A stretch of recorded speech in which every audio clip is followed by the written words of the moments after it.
പണവുമായി ബന്ധപ്പെട്ട ഒരു അല്പകാര്യം. പണം ഒരു കാമുകിയെ പോലെയാണ്. കാമുകിയുമായി കൃത്യമായി നിങ്ങൾ താരതമ്യം ചെയ്ത് നോക്കുക. കാമുകിയെ നമുക്കറിയാം, കാമുകി എന്ന് പറയുമ്പോൾ എത്രമാത്രം നമുക്ക് അവർ ഇമ്പോർട്ടൻറ്റ് നൽകണം, അവരെങ്ങനെ സ്നേഹിക്കണം, എങ്ങനെ ബഹുമാനിക്കണം, എങ്ങനെ കൊണ്ടു നടക്കണം എന്ന് കൃത്യമായി ഓരോ കാമുകന്മാർക്കും അറിയാം. അതേപോലെയാണ് പണം.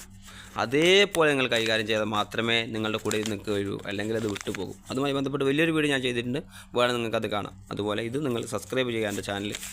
അപ്പോൾ ഇത് എന്തൊക്കെ നൽകണം? ശ്രദ്ധ നൽകണം, പരിചരണം നൽകണം, ബഹുമാനം നൽകണം. എന്തിന്? പണത്തിന്. അതെങ്ങനെ ചുറ്റിക്കൂട്ടി ആടെ ഇവിടെ ഇട്ട് ഒരു വിലയില്ലാത്താക്കരുത്. അതുപോലെ എങ്ങോട്ട് ചിലവാക്കി, എങ്ങനെ ശ്രദ്ധയോടെ നോക്കണം. ഏത് ഭാഗത്ത് പോകുന്നു? കാമുകയെ നമ്മൾ നോക്കാറില്ല. അതേപോലെ ഏത് ഭാഗത്ത് പോകുന്നു, എങ്ങോട്ട് ചിലവാകുന്നു, എങ്ങനെയാണ് പോകുന്നത്, ഏത് ദിശയിലാണ് നമ്മൾ പൈസ സമ്പത്ത് പോകുന്നതെന്ന്. അതുപോലെ ഇൻവെസ്റ്റ് ചെയ്യാനോ, അതുപോലെ നമ്മൾ കുറിയോ മറ്റോ എങ്ങനെയൊക്കെ ഏതൊക്കെ രീതിയിൽ ഇൻവെസ്റ്റ് ചെയ്യാൻ പറ്റും അതൊക്കെ രീതിയിൽ സൂക്ഷിച്ച് നോക്കണം. പണം സുരക്ഷിതത്വം നൽകണം. ഇതിന് നമുക്ക് കാമുകിക്ക് സുരക്ഷിതത്വം നൽകുമ്പോൾ സുരക്ഷിതത്വം നൽകണം. അതുപോലെ സ്വഭാവം ശ്രദ്ധിക്കണം. എന്താണ് ഈ പണത്തിൻ്റെ സ്വഭാവം, എങ്ങനെയാണ് ആരുടെ കയ്യിലാണ് നിൽക്കുക, ആരുടെ കയ്യിലാണ് നിൽക്കാതെ നിൽക്കുക. കാമുകിയെ സംബന്ധിച്ച് നമ്മൾ അറിയാറില്ലേ? അതേപോലെ